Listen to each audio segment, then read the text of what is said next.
नारायणी नमोस्तुते नारायणी नमोस्तुते नारायणी नमोस्तुते जन्म जन्म का साथ था तुम्हारा हमारा तुम्हारा हमारा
की जय।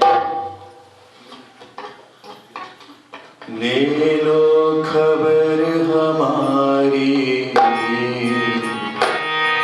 हरिदास के बिहार। ले लो खबर हमारी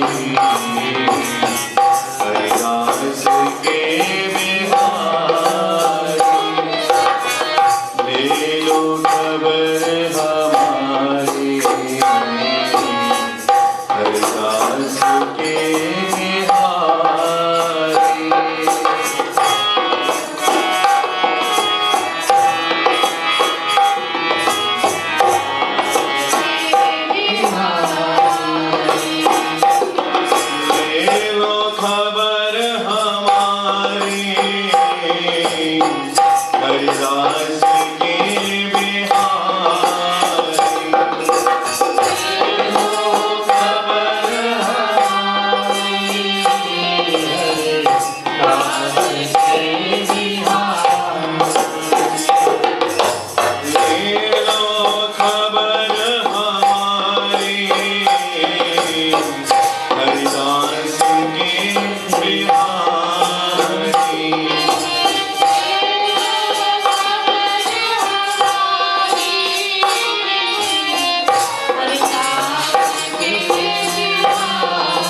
कृष्ण कहो या राम,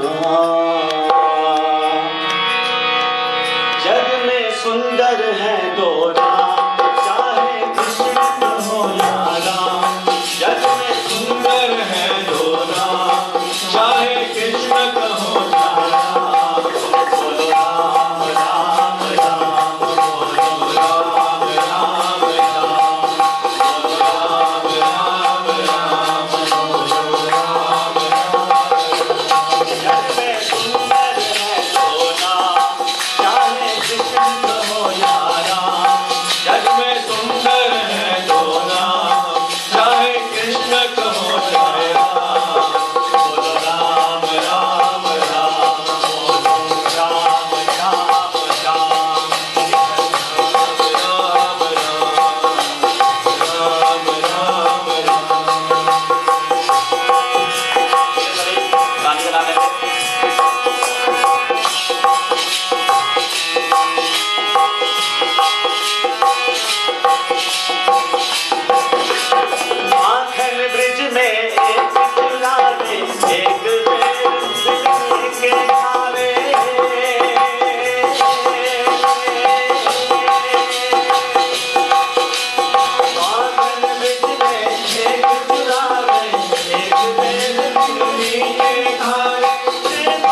रामचंद्र महाराज की जय।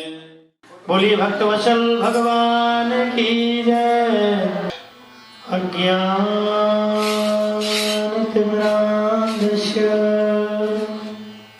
ज्ञानाञ्जनशलाकया चक्षुरुन्मीलितं येन तस्मै श्रीगुरुवे नमः। देयं सदा परिभवग्नमभीष्टदोहम् तीर्थास्पदं शिवविरिञ्चनुतं शरण्यं भृत्यार्तिहं प्रणतपालभवाब्धिभूतं वन्दे महापुरुषते शरणारविन्दं वन्दे महापुरुषते शरणारविन्दं। बोलिए सद्गुरुदेव भगवान की जय। श्री सत्यनारायण भगवान की जय। एकदानैव शारण्ये ऋषय शौनकादय। एक समय नैमिषारण्य क्षेत्र में 88 ऋषि एकत्रित हुए। जैसे आप लोग बैठे हैं कि चलो कथा सुनेंगे, ऐसे ही नैमिषारण्य क्षेत्र में 88 ऋषि एकत्रित होते हैं। और ये नैमिषारण्य कहाँ पर है?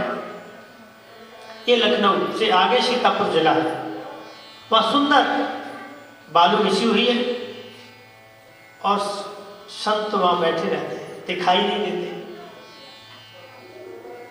और सूत जी उनको कथा सुनाते हैं। और बट वृक्ष के नीचे जितनी कथा हुई है, सारी कथा बट वृक्ष के नीचे हुई है। मुजफ्फरनगर में सुखताल में राजा परीक्षित जी को कथा श्रवण कराई सुखदेव जी। सूत जी ने नैमिषारण्य क्षेत्र में 88 ऋषियों को श्रवण कराया। नीलांचल पर्वत पर काकभूषुंड जी ने और गर्म जी दोनों का संबंध। तो ये कथा है हरि अनंत, हरि कथा अनंत। और कथा हम जितनी सुनेंगे उतनी हमारी व्यथा मिटेगी, जीवन की व्यथा मिटेगी। जीवन में ये चक्र चलता रहता है, संसार है, ये माया है, और उसमें प्राणी भटका हुआ है।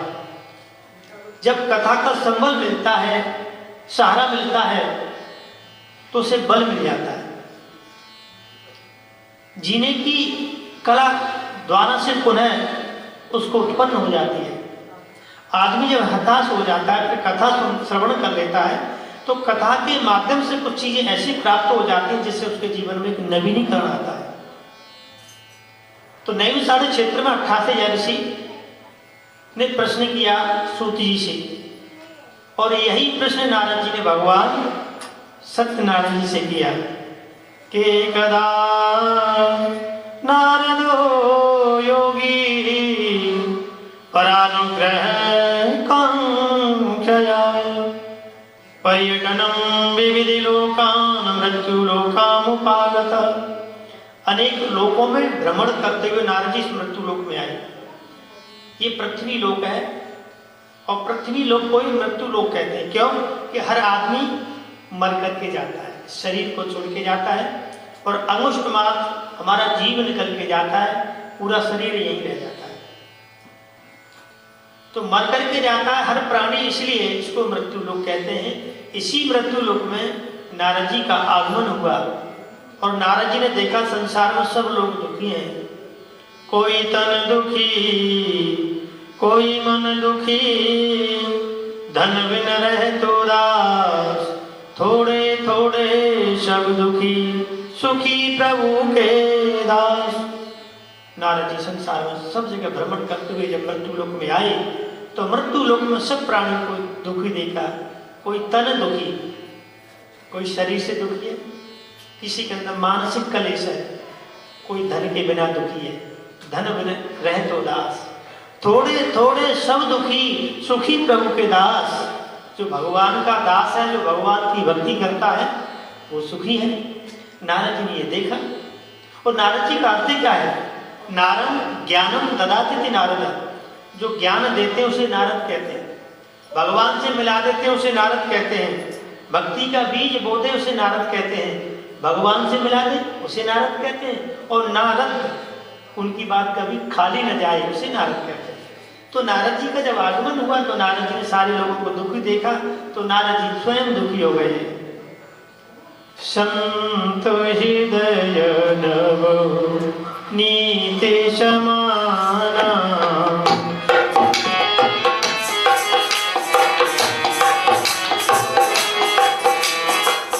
संत हृदय नव नीति समाना, संत हृदय नव नीति समाना, संत हृदय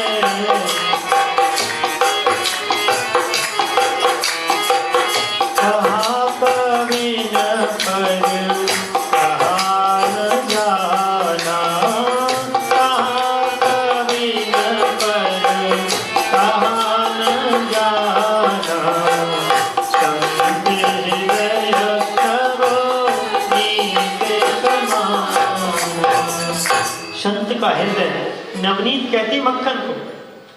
मक्खन को आप अपने हथेली पर रख लो, धीरे धीरे वो पिघलने लग जाएगा। ऐसे ही संत जब दूसरे के दुख को देखते हैं तो संत द्रवीभूत हो जाते हैं, दयालुता उसके अंदर आ जाती है और दुखी हो जाते हैं और मन में विचार कहते हैं ये बड़ा दुखी है, इसके दुख को दूर करो। तो नारद जी ने जब संसार के लोगों को देखा तो नारद जी स्वयं दुखी हो गए और मन में इत संचित्वा, मन में संकल्प कर लिया, विचार किया क्या करूं। तो विष्णु लोकम गतस्तथा, विष्णु लोक में गए और विष्णु लोक में भगवान से प्रार्थना की, नमो बांध शक्ति रूपाय, हे प्रभु नमो बांध शक्ति रूपाय, आप मध्य अंत। मन वाणी से आपको पाया नहीं जा सकता, आप अनंत शक्तिधारी हैं। भक्त का कल्याण करने के लिए आप निर्गुण से सगुण सबशेष बनकर के आते हो। प्रभु मेरी प्रार्थना स्वीकार करो। बार बार वैकुंठ लोक में जाकर के नारद जी ने प्रार्थना की तो भगवान ने दर्शन दिए, और जब दर्शन दिए तो चरणों में गिर पड़े। भगवान ने कहा नारद आपका आगमन किस लिए हुआ? तो एक ही बात कही, सूर्य नर मुनि सब की यही रीति, सूर्य नर मुनि सब की यही रीति, सूर्य नर मुनि सब की यही रीति, पारस लागे करहि सब कीर्ति, पारस लागे करहि सब कीर्ति, पारस लागे करहि सब कीर्ति। प्रभु मेरा आगमन केवल इसलिए हुआ है, केवल स्वार्थ है। सुर नर मुनि सबकी यही रीति, स्वार्थ लाभ करें सब प्रीति। जहाँ स्वार्थ होता वहीं प्रीति होती है। प्रभु स्वार्थ न होता तो मैं आपके पास नहीं आता। केवल एक ही कारण है, क्या? कि मैं मृत्यु लोक में गया और मृत्यु लोक में सब प्राणी दुखी थे, केवल उनका उपाय पूछने के लिए आया। प्रभु वो उपाय मुझे बता दीजिएगा। भगवान बड़े प्रसन्न हो गए। भगवान ने कहा नारद जी जो दूसरे के दुख को दूर करता है मैं इससे बहुत प्रसन्न होता हूँ। दूसरे की भावना को समझता है, दूसरे के दुख को दूर करता है। दुनिया के जो दुख होते हैं, अनेक प्रकार के दुख होते हैं, दुखों की कोई गिनती नहीं है, किसी भी प्रकार का दुख हो सकता है और उसकी कोई सहायता करता है तो भगवान कहते हैं मैं उसकी सहायता करता हूँ। नारद तो बहुत अत्युत्तम बात पूछी है संसार की भलाई के लिए, तो मैं एक उपाय बताता हूँ। क्या? कि सत्यनारायण शैव व्रत, सत्यनारायण का व्रत सारे संसार में करवा दीजिए। अब नारद जी ने कहा ये सत्यनारायण है क्या? तो कहा कि सत्य से सत्यम व्रत सत्य नित्यम, सत्य का आचरण करवाइए और भगवान की भक्ति कीजिए। तो है क्या? कैसे करनी चाहिए? भगवान से पूछा कैसे करें कि किम फलम किम विधानम कैनेव तद्व्रतम। हे प्रभु, किम फलम किम विधानम, फल क्या है, विधान क्या है, कब करना चाहिए और किसने किया? तो भगवान ने कह दिया सबसे पहले नियम कोई भी नहीं है कि दिनानां नियमो नास्ति सर्वदा श्रवणं मतः। दिनों का कोई नियम नहीं है। जिस दिन मनुष्य के अंदर श्रद्धा भाव भक्ति उत्पन्न हो उसी दिन भगवान की पूजन की सामग्री एकत्रित करे। क्या कि रंबा फलम घृतम क्षीरम गौधूमस्य गचोर्णकम। रंबा फलम केले के फल, गेहूं का चूर्ण, पंचामृत पंजीरी बनाए, सवाया प्रसाद भगवान को अर्पित करें और कथा सुने। फिर फल क्या मिलता? किम फलम किम विधानम कैवेन तद्व्रतम। कब करना चाहिए? तो भगवान ने कह दिया दिनानाम नियमो नास्ति सर्वदा श्रवणम। दिनों का कोई नियम नहीं है। मनुष्य के अंदर जब श्रद्धा भाव भक्ति उत्पन्न हो कि हाँ आज हम कथा कराएंगे तो ब्राह्मण को निमंत्रण दें और उसके द्वारा पूजन कराएं, फिर कथा श्रवण करें, लास्ट में दक्षिणा दें और फिर कीर्तन करें, प्रसाद लें। तो किम फलम, फल क्या मिलता है?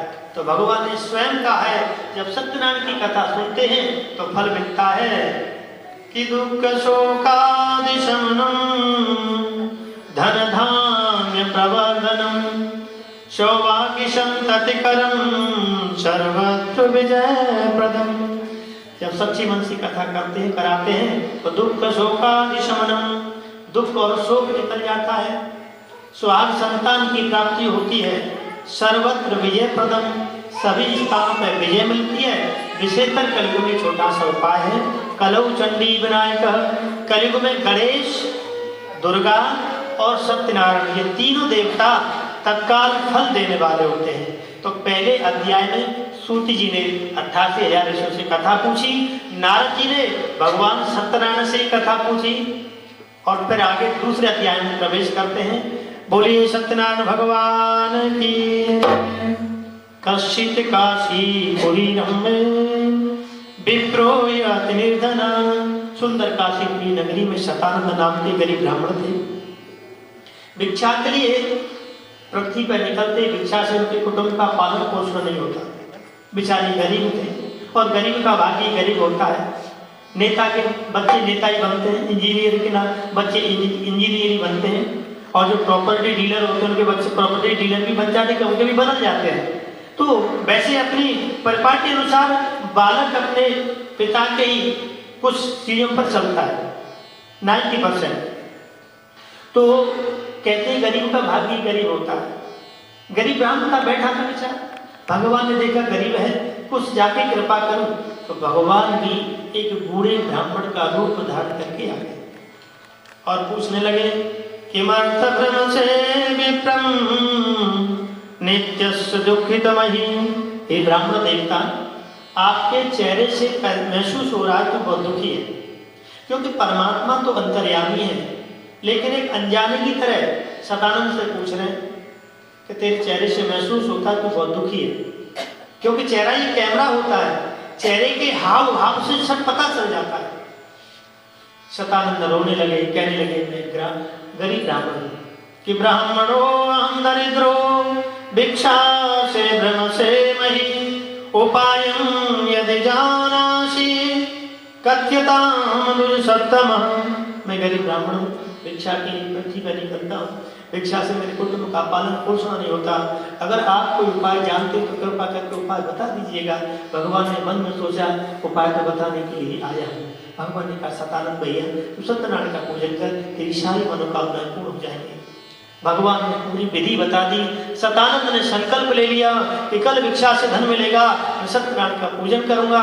भगवान वहां से अंतर ध्यान हो गए, रात में भी नींद नहीं आई और भगवान से प्रार्थना करने लगे सत्यनारायण मैं तो तेरी शरण सत्यनारायण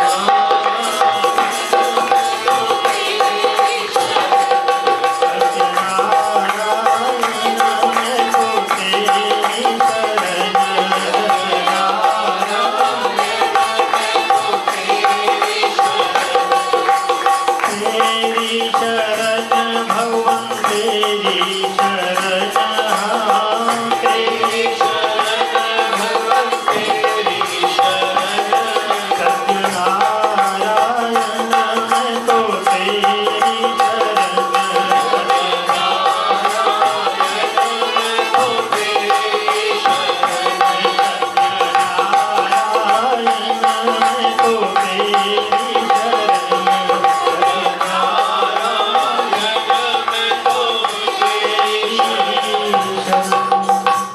शतानंद ब्राह्मण ने पूरी रात्रि कीर्तन किया। सुबह उठे, शौचाची क्रिया से निवृत्त होकर के भिक्षा से भ्रम से मही, भिक्षा के लिए पृथ्वी पर निकले। दान दाताओं ने बहुत दान दिया। दान से भगवान की पूजन की सामग्री एकत्रित करके भक्ति भाव से पूजन किया। तो पूजन के प्रभाव से कंचन महल कियो, सोने के महल बन गए। कितन पवित्र सेवा किए, धन पवित्र कर दान, मन पवित्र हरि भजन सो होवत त्रिविधि कल्याण। शरीर की शुद्धि होती है माता पिता की सेवा करने से, बुजुर्गों की सेवा करने से, गुरु ब्राह्मण की सेवा करने से शरीर शुद्ध होता है, और धन शुद्ध होता है दान करने से, और मन शुद्ध होता है भगवान का भजन करने से। शतानंद ने सोचा अब तो सोने के महल बन गए भगवान की कथा की, अब तो हर महीने के महीने पूजन करूंगा। तो हर महीने के महीने पूजन करने लगा, और रोजाना का नियम था। लकड़ियों के बेचने वाली लकड़हारे निकल के जाते थे। उन्होंने देखा कल परसों झोंपड़ी पड़ी थी और ये सोने के महल कैसे बन गए। तो महल में प्रवेश किया तो वहां क्या हो रहा था, शतानंद सत्यनारायण की कथा सुन रहे थे, पूजन कर रहे थे। अब तो लकड़ियों के बेचने वाले लकड़हारों ने भी विधि पूछ ली, ब्राह्मण देवता आप क्या कर रहे हैं, ये विधि हमें भी बता दो। कहा कि हमने सत्यनारायण की कृपा से ये धन धान्य वैभव सब प्राप्त किया है। अब तो लकड़ियों के बेचने वाले लकड़हारों ने कहा ये धन और वैभव हमको भी मिल जाए, हम सत्यनारायण की पूजा करेंगे। संकल्प ले लिया, प्रसाद ले लिया, और अपने घर पे आकर के प्रार्थना की कि लकड़ी बेचने से जो धन मिलेगा हमको, हे प्रभु हम भी आपका पूजन करेंगे। और भगवान से प्रार्थना करने लगे, श्री कृष्ण गोविंद हरे मुरारे, हे नाथ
नारायण लकड़हारों ने रात्रि में कीर्तन किया।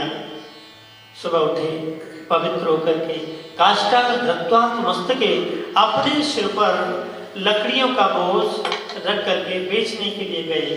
तो तद्गुणवान प्राप्तवान सब, लकड़ियों का दाम दूना मिला।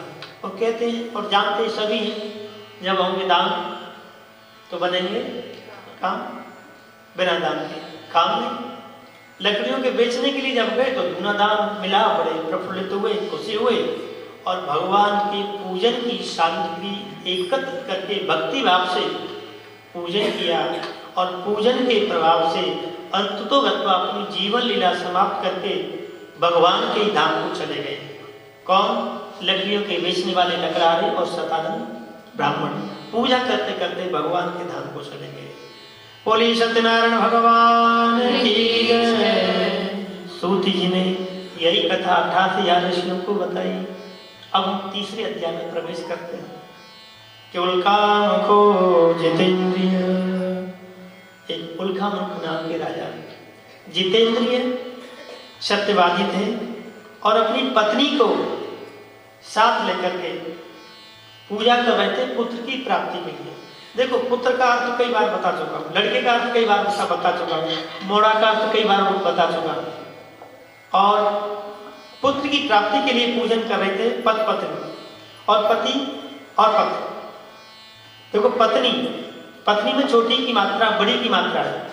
तो पत्नी का अर्थ होता है जो पति को पतन से बचाए। अगर पति पतन की ओर जा रहा है और पतन की ओर से उसे रोके, उसे पत्नी कहते हैं। तो पूजा कर रहे थे, साधु वैसे निकल के जा रहे थे,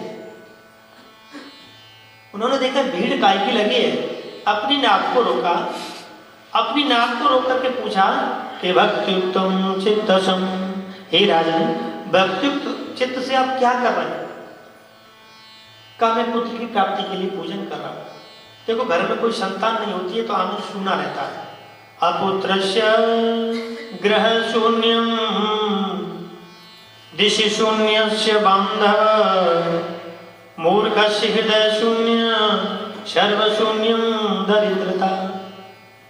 बिना पुत्र के, बिना संतान के आंगन सूना होता है, बिना भाई के दिशाएं शून्य होती हैं, और हमारे हृदय में शिक्षा और विद्या कुछ भी नहीं होती तो हृदय शून्य होता है, और हमारे पास धन नहीं होता तो सर्व शून्य होता है। विद्या और शिक्षा में अंतर होता है, बड़े ध्यान से सुनिएगा। 3 भाई घर में रहते, कोई काम नहीं करे।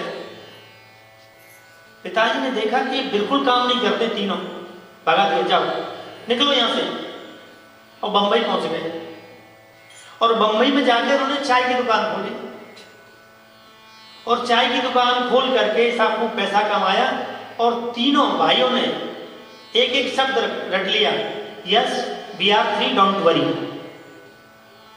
कहीं भी जाया करें, कोई भी बात किया करें तो तीनों एक लाइन में खड़े हो जाया करें, और कोई बात पूछा करे तो yes we are free don't worry, yes we are free don't worry. इसके अलावा कोई काम ही नहीं उनको। चाय बना करके बेचते, खूब धन कमाया, और थोड़ी तंदुरुस्ती भी हो गई, और पैसा आता है तो वैसे मोटापा अपने आप आ जाता है। हाँ, अब जैसे ही पैसा आया तो लौट के आप अपने घर पे गए। तीनों भाई हम पिताजी को बताएंगे कि देखो हम कितना कमा के आए, बहुत अंग्रेजी पढ़ के आए हैं, हम अंग्रेजी पढ़ लिए अब तो हमने। कहते हैं अब जैसे ही आनंद पूर्वक रह रहे, दुनिया के लोग, नगर के लोग सब देखने आ रहे, साहब फलाने के लड़के बम्बई भागे थे और देखो व्यापार करके आए, इतना पैसा कमा के आए, उनको अंग्रेजी बोलते हैं, हिंदी तो वो बोलते ही नहीं। गांव का कोई बंदा पूछ रहे हैं भैया कैसे कमाया, yes we are free don't worry, yes we are free don't worry, इसके अलावा कुछ भी नहीं बोलते। अब तो पागल हो गए सब। दैव गति से क्या हुआ, उसी नगर में चोरी हो गई। अब चोरी हो गई तो थोड़ी रिपोर्ट लिखाई तो वहां थानेदार आए। अब सब गांव के लोग पढ़े लिखे थे नहीं, सब डर गए, बोले भैया क्या करें, फलाने के जो बम्बई से पढ़ के आए उनको बुला लो, और वही थानेदार से बात करेंगे। तीनों एक ही लाइन में खड़े हो गए। थानेदार ने पूछा चोरी हुई, यस, अच्छा किसने की, वी आर फ्री। अब तीनों पकड़े गए, चलो जेल पहुंचा दिया, जेल में डाल दिया। अब कहते हैं विद्या शिक्षा, कोई भी अक्षर, कोई भी वाक्य, कोई भी मंत्र, जैसे अगर हम समझते नहीं हैं और बोलते रहते हैं, उसका भाव भी आना चाहिए। Yes we are free don't worry, तीनों ने शब्द ऐसे रट लिए, दुनिया के लोग पागल हो गए, नगर के लोग पागल हो गए कि अंग्रेजी पढ़ के आए और लास्ट में ऐसी विद्या मिली तो जेल में चले गए। तो ऐसी विद्या और शिक्षा किसी काम की नहीं जो हमें नर्क में ले जाए और जेल में ले जाए। तो कहने का तात्पर्य विद्या और शिक्षा में अंतर होता है। शिक्षा किसे कहते हैं और विद्या किसे कहते हैं? विद्या परमात्मा की ओर ले जाती है, संसार से हटा करके परमात्मा की ओर ले जाती है, नरक से बचाती है। और शिक्षा क्या है? शिक्षा तो संसार में भटकाव देते रहती है, और हम फिर प्रभु के काम भी नहीं आते। तो हमें ऐसा होना चाहिए, प्रभु हम संसार में तो रह रहे हैं लेकिन तेरे काम आए। मोहन काम तेरे में आऊं, मोहन काम तेरे में आऊं, मोहन काम तेरे में आऊं, मोहन काम तेरे में आऊं।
ऐसा बन जाऊं, मुझे पंख बना करके अपने मुकुट में लगा दो, पुष्प बना करके अपनी माला में कंठ में लगा लो, ऐसा भाव हमारा हो। विद्या, शिक्षा और भजन वही काम आता है जो हमें संसार से हटा करके परमात्मा की ओर ले जाता है। तो कहते हैं अपुत्रस्य गृह शून्य दश शून्य बांधव मूर्खस्य हृदय शून्यम सर्व शून्यम दरिद्रता। तो शिक्षा और विद्या का अर्थ तो समझ लिया। तो विद्या और शिक्षा में अंतर होता है। तो ऐसी शिक्षा नहीं हो जो हमें नरक में ले जाए, हमें जेल में ले जाए। ऐसी विद्या भी ना हो जो हमें नरक में ले जाए। विद्या तो हमेशा परमात्मा की ओर ले जाती है। अब तो जैसे ही कहते हैं, साधु वैश्य ने पूछा कि पुत्र के कामना के आप पूजन कर रहे हो, तो पुत्र तो हमारे भी नहीं, संतान तो हमारे भी नहीं है, हमें भी आप विधि बता दीजिएगा। अब तो जैसे राजा ने विधि बता दी, साधु वैश्य ने विधि पूछ ली, अपनी पत्नी लीलावती के पास गए, प्रसाद दिया और कहा देवी इस प्रसाद को ग्रहण करिए, हमारे कोई संतान होगी तो हम सत्यनारायण का पूजन करेंगे। अब तो संकल्प किया, सांसारिक धर्म में प्रवृत्त हुए, भगवान की प्रेरणा से गर्भवती हुई, प्रसाद खाया, प्रसाद की महिमा से गर्भवती हुई। 10वें महीने कन्या का जन्म हुआ, कन्या का नामकरण कराया, उसका नाम रखा गया कलावती, क्योंकि भगवान की कला से उत्पन्न हुई थी, इसलिए उसका नाम कलावती रखा गया।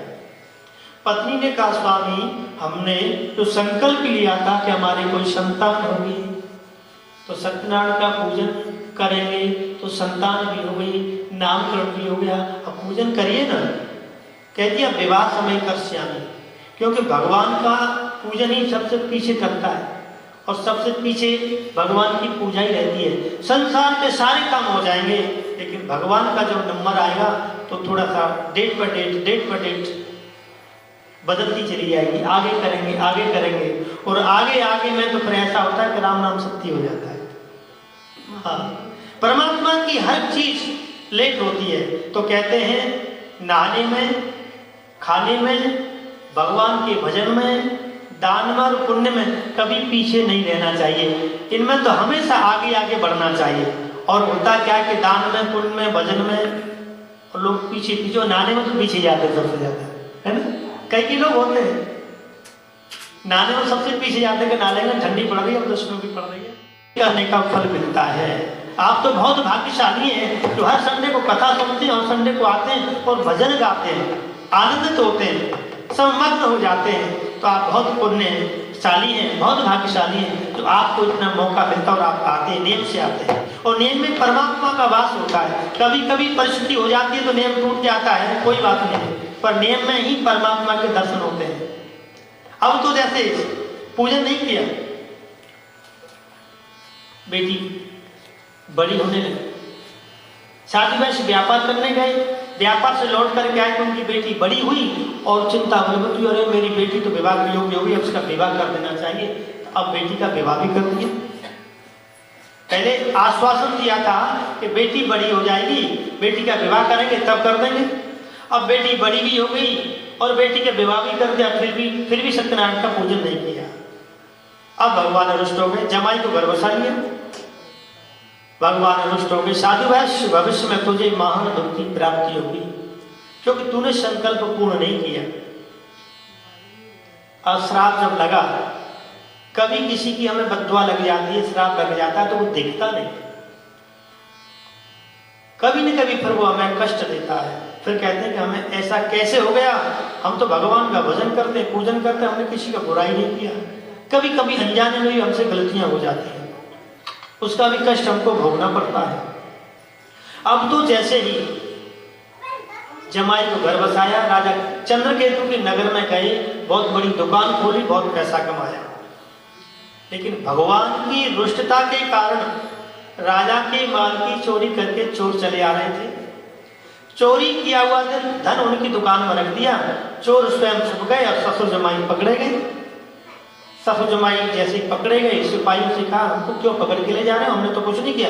कहा कि तुम्हारी दुकान में माल मिला है, राजा का माल है, चोरी किया आपने। कहा कि हमने बिल्कुल चोरी नहीं की। राजा के पास ले गए, राजा ने भी क्या किया, बिना विचार किए महादुर्गा कार्य जेल में डाल दिया और जेल में दुख उठा रहे हैं ससुर जमाई और घर पर माँ बेटी। अन्न चिंता पराभूता बभ्राम च ग्रहे ग्रहे, अन्न की चिंता में भूखी प्यासी बेचारी घर घर घूमने लगी। सायंकालीन एक ब्राह्मण के यहाँ पूजन हो रहा था, बिटिया चली गई, माँ सो गई। प्रसाद लेकर के जब लौट करके आई तो माँ ने कहा, बेटा इतनी रात में तू कहां से आई, कहां गई?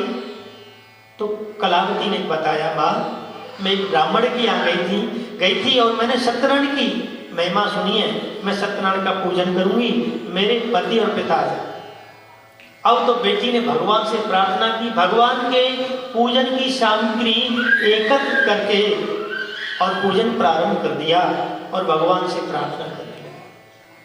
और कहते हैं भगवान के दरबार में, भगवान के मंदिर में हम एक बार जब माथा टेक देते हैं, शक्रदेव प्रपन्नाय तवास्वेति च याचते अभयम सर्वभूतेभ्यो ददाम एतद् व्रतम मम। एक बार माथा टेकने से, साष्टांग दंडवत करने से अभयम सर्वभूतेभ्यो, सभी प्राणियों से अभय कर देता है, फिर किसी से भय नहीं होता है, सारे पापों को नष्ट कर देता है। हम तो हर हफ्ते आते हैं, हफ्ते में और भी बीच में नंबर लग जाता है, दर्शन कर लेते हैं। और जो प्राणी नित्य मंदिर में जाते हैं, नेम से जाते हैं, तो समझ लो इसी स्वर्ग से आए हुए हैं। वही बात के बिहारी लाल की जय। अब दुकान बंद पड़ी है, ससुर जमाई जेल में पड़े हैं। बेटी ने भगवान से प्रार्थना की, हे प्रभु मैंने अब आपका पूजन किया है, मेरे पति और पिता आ जाए। बेटी ने प्रार्थना जब की है तो बेटी की प्रार्थना भगवान ने स्वीकार कर ली। राजा चंद्रकेतु से कहा, राजन तुम बैठे हो जाओ, बिना विचार किए तुमने ससुर जमाई को जेल में डाल रखा है, छोड़ देना, नहीं छोड़ेगा तो मैं तेरे राज्य को नष्ट करूंगा। ऐसा स्वप्न जब देखा राजा उठे, मंगल वस्तु हाथ में ली, सारा स्वप्न अपनी मंत्रियों को सुनाया। देखिए जब हम सुबह जगते हैं तो वैसे सबको याद है, सब जानते हैं, सबसे पहले अपना चेहरा देखें और हथेली के दर्शन करें। ब्रह्मा सरस्वती और लक्ष्मी जी का वास है। प्रभाते कर दर्शन, कर मूल स्थित ब्रह्मा, कर मध्य सरस्वती और लक्ष्मी जी, ये इनका वास होता। तो सबसे पहले अपने हाथों को दर्शन करके फिर जगे। तो राजा ने मंगल वस्तु हाथ में ली। मंगल वस्तु क्या होती है? दही है, अक्षत है और सुंदर फूल हैं, भगवान के स्तोत्र हैं, स्तुति है। तो राजा जगे, अपना जग करके पूरा स्वप्न अपने मंत्रियों को सुनाया और मंत्रियों को सुना करके फिर सलाह मशवरा किया कि भैया इनको जेल से निकलवा। ससुर जमाई को जेल से निकलवाया, उनकी हजामत बनवाई, उनका जितना धन छीना था दूना करके एक योजन में 4 कोस होती हैं, 4 कोस तक विदा किया और कह दिया अब आपको कोई भय नहीं है। जो आपने पिछले जन्म में कर्म किया होगा उसका फल अब मिल गया। तो कब कौन सा कर्म हमें जागृत हो जाए, हमको कष्ट दे जाए। तो राजा ने कहा ससुर जमाई से, देखो राजा साधु वैश्य, अब आपको कोई भय नहीं, जो आपने करने की होगी पिछले जन्म में आपने हमको कष्ट दिया होगा, आज हमने आपको दे दिया, अब आपको कोई भय नहीं, मंगल यात्रा करो। ढेर सारा धन दे दिया और मंगल यात्रा करने लगे। कहते हैं राम ने कहा हुई मारते ना हत्यारे राम, अपने आप मर जाएंगे जो कर कर खोटे काम। भगवान कभी किसी का बुरा नहीं करते, हमारे कर्म ही बाधा बन करके आ जाते हैं। मंगल यात्रा कर रहे हैं, याद करते चले जा रहे हैं। बोलिए सत्यनारायण भगवान की जय। भगवान ने देखा अब इसके मन में भाव कैसा है, जेल में तो होकर के आ गया, धन भी वापस मिल गया, दूना भी मिल गया, जाके कुछ परीक्षा लूं तो भगवान एक दंडधारी का वेश धारण कर दिया। पूछने लगे साधु वैश्य तेरी नौका में क्या है, कुछ हो तो भैया हमें दे दे। तो भगवान ने जैसे याचना की, कुछ मांगा, साधु वैश्य ने कह दिया लता पत्रादिकशैव एवं नौका वर्तते, मेरी नाम में तो लता पता रहे हैं, आपकी इच्छा जो लेगा। भगवान ने सोचा देखो तो सही, धन के होते हुए भी कह रहा है कि मेरी नाव में लता पदार्थ भरे, तो भगवान ने भी कह दिया भैया तेरी वाणी सत्य हो जाए। और भगवान ऐसा कह करके अंतर ध्यान हो गए। थोड़ी देर में देखा तो लता पत्रादिकशैव, नाव में लता पदार्थ हो गए। अब तो मूर्छित होकर के गिर पड़े। होश आने पर जमाई ने कहा पिताजी आप शोक न करें, मालिक उन्हें मिल जाएगा, दंडी का है सा उनसे जा मांगू क्षमा, सो विनय पूर्वक हुआ।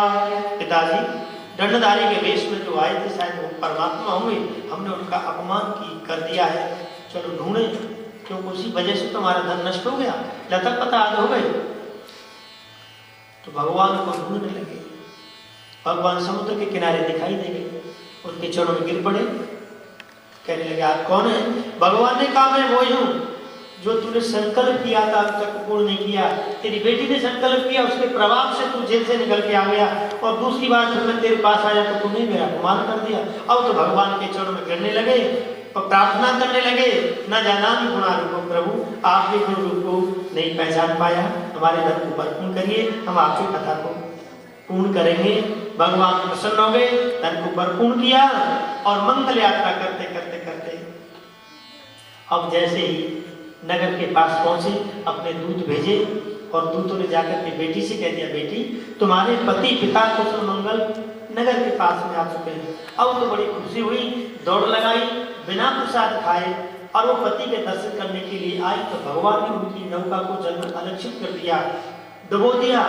अब तो कलावती रोने लगी, क्या कर, बिना पति की मांग सुनी, बिना पति के गोद सुनी, बिना पति के नारी का कल्याण नहीं है। तो खड़ाइयों लेकर के सती होने के लिए तैयार हुई। आकाशवाणी की शादी से तेरी पुत्री घर जाए और प्रसाद खा के आए तो पति मिलेगा।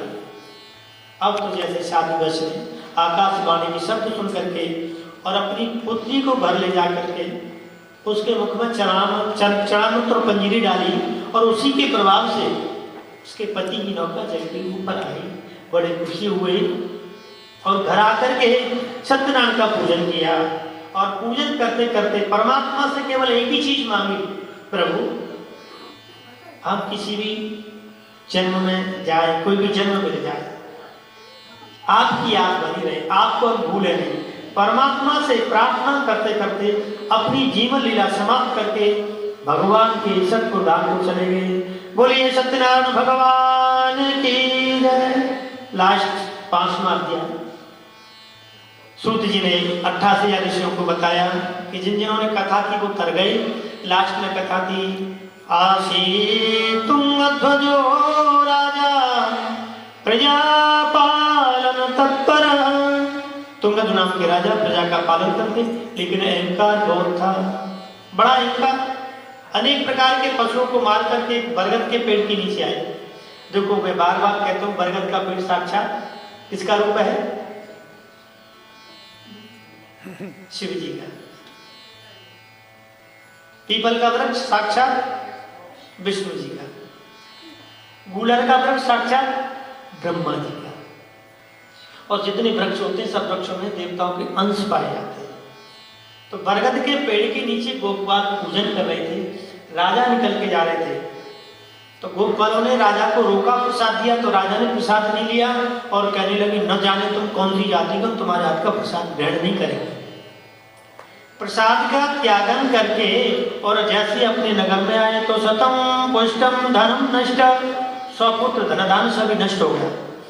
अब तो बड़े दुखी हुए, गुरु के पास गए और गुरु से पूछा गुरुदेव मेरा ये वैभव कैसे नष्ट हो गया?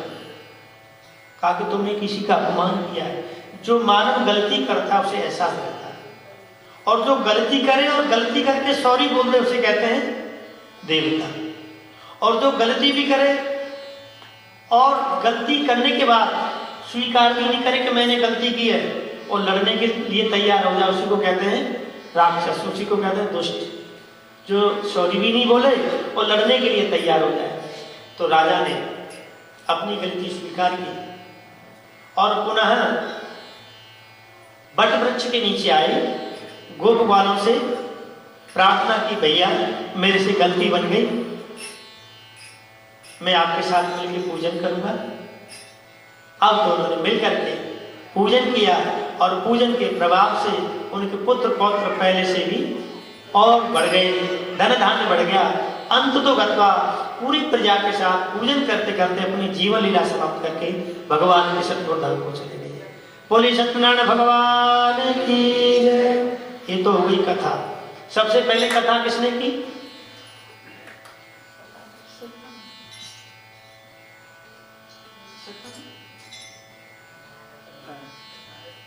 केवल दो ही लोग बोलो सतानंद सतानंद, और लोग कहते हैं कि हम तो डिब्बे में ये चल रहे हैं, इंजन चल रहा है, चलता रहेगा, हम तो सो भी जाएंगे, कहीं ध्यान भी बढ़ जाएगा तो कोई बात नहीं। कथा में हमारा ध्यान बढ़ जाता है तो कथा से लाभ नहीं मिलता। तो सबसे पहले कथा थी कौन सी? सबसे पहले किसने की थी? सतानंद। वही सतानंद जी कथा करते करते दूसरे जन्म में जाके बने थे सुदामा जी। भागवत में बहुत अच्छी कथा आती है। लकड़ियों के बेचने वाले लकड़हारे निषाद राज हुआ बने। वो रामचरित मानस में कथा आती है, निषाद बने। भगवान जब वन में गए थे तो निषादों ने पूजा की तो उससे मोक्ष प्राप्त कर लिया। और उल्कावत नाम के राजा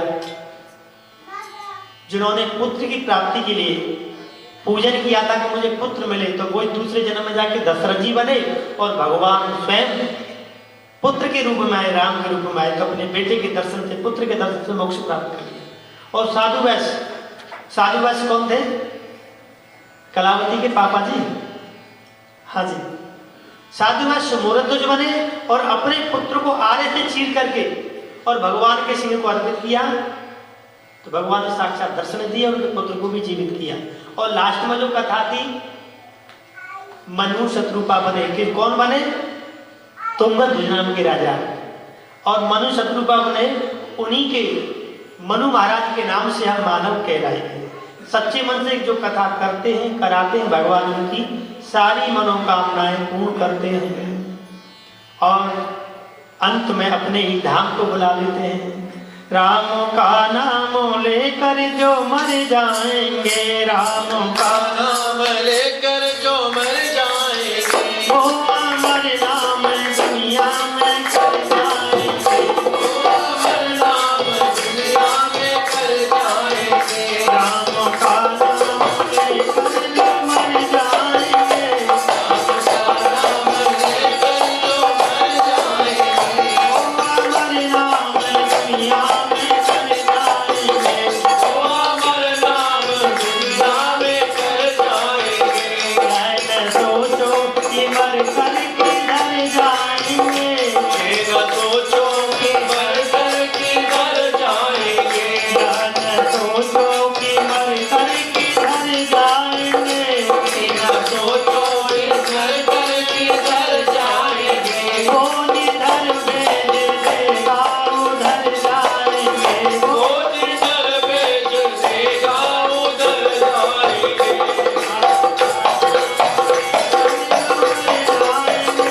राम का नाम लेकर जो मर जाएंगे, हमारे नाम दुनिया में कर जाएंगे। वो अमर नाम दुनिया में कर जाएंगे। मानो न मानो खुशी आपकी, मानो या न मानो खुशी आपकी, मानो न मानो खुशी आपकी। न मानो न मानो खुशी आपकी। हम मुसाफिर हैं कल अपने घर जाएंगे, हम मुसाफिर हैं कल अपने घर जाएंगे। राम का लेकर जो मर जाएंगे, राम का नाम लेकर जो मर जाएंगे, वो अमर नाम दुनिया में कर जाएंगे। वो अमर नाम दुनिया में कर जाएंगे। टूट जाए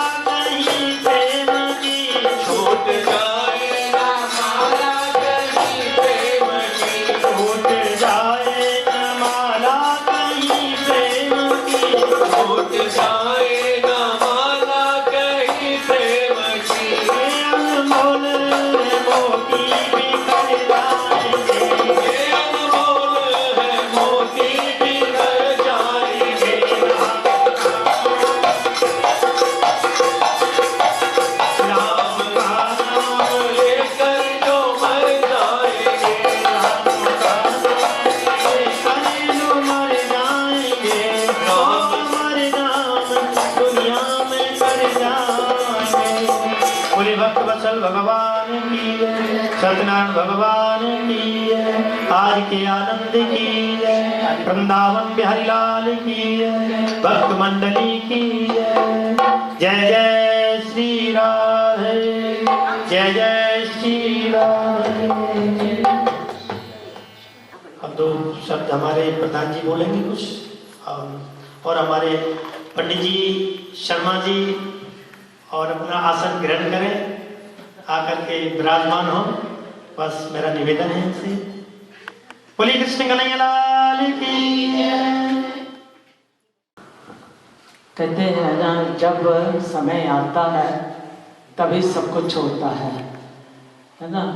तो लास्ट संडे को हमारे मिलिंद जी का जहाँ पर प्रोग्राम था, और उस दिन कार्तिक पूर्णिमा थी। जब मैं अनाउंस करने लगी तो मुझे ये लगा कि देखो इतनी बड़ी पूर्णिमा इन्होंने चेंज कर ली। पिछले वीक था इनका लंगर। तो जो होता है, जब भगवान ने जब लेना होता है उसी समय ही वो लेता है। और जब अब पिछली बार अनाउंस किया था तब हमने कुछ नहीं कहा था, पर 3-4 दिन पहले ऐसे बात हुई तो कहते मैं कराना चाहता था, तो अब करा लो। भगवान तो हर टाइम साक्षात रहते हैं और जब उनको आना होता है उस समय आ जाते हैं।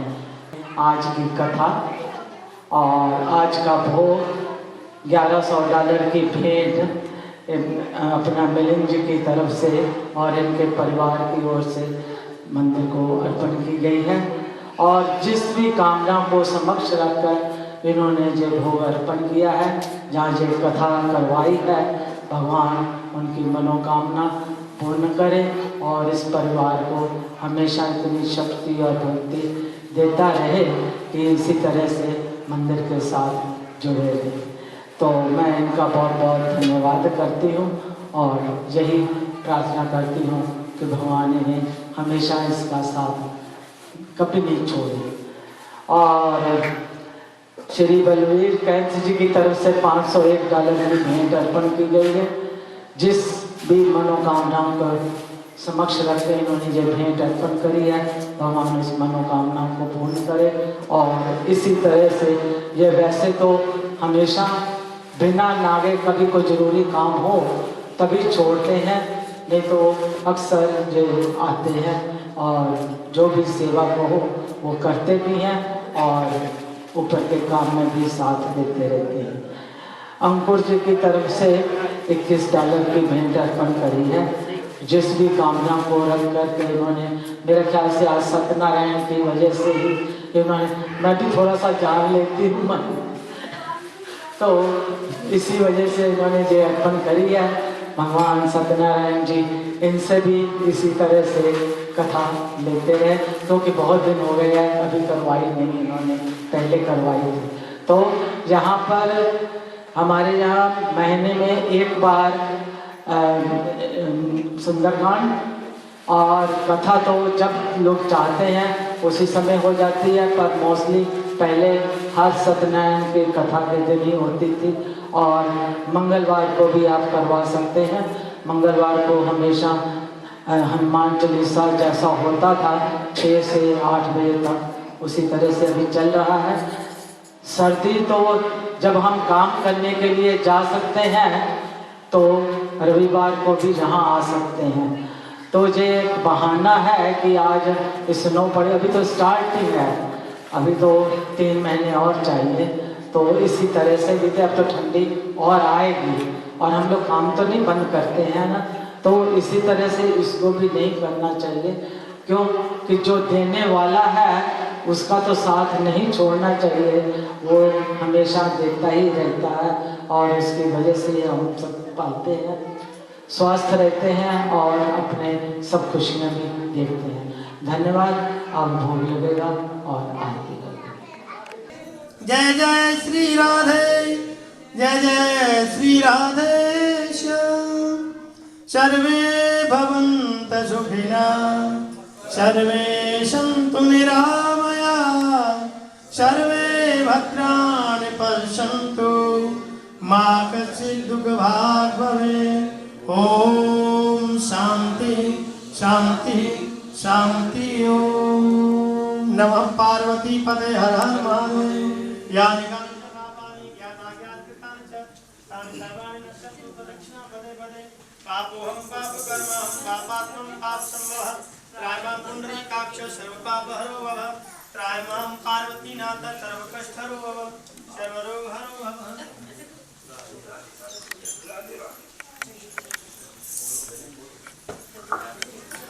बिगड़ी मेरी बना दे, बिगड़ी